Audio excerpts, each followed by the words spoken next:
காஷ்மீரில் உயிரிழந்த ராணுவ வீரர் மணிவண்ணனின் உடல் சென்னை விமான நிலையம் வந்தடைந்தது. அங்கிருந்து ஆம்புலன்ஸில் ஏற்றப்பட்டு சொந்த ஊருக்கு அனுப்பி வைக்கப்பட்டது.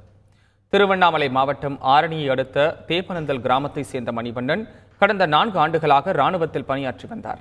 இந்நிலையில் ஜம்மு காஷ்மீரின் அனந்த்நாக் பகுதியில் தீவிரவாதிகள் நடத்திய தாக்குதலில் மணிவண்ணன் உட்பட 2 பலியாகினர். இதனைத் தொடர்ந்து மணிவண்ணனின் உடல் டெல்லியில் இருந்து விமானம் மூலம் சென்னைக்கு கொண்டு வரப்பட்டது. விமான நிலையத்தில் மணிவண்ணனின் உடலுக்கு ராணுவ மரியாதை செலுத்தப்பட்டது.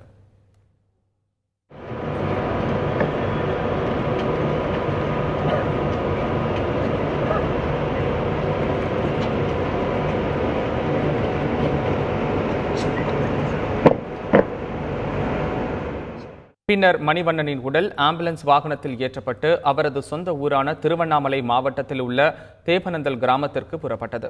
சொந்த ஊரில் பொதுமக்கள் அஞ்சலிக்காக வைக்கப்பட்டு மாலையில் இறுதிச் சடங்குகள் நடைபெற உள்ளன.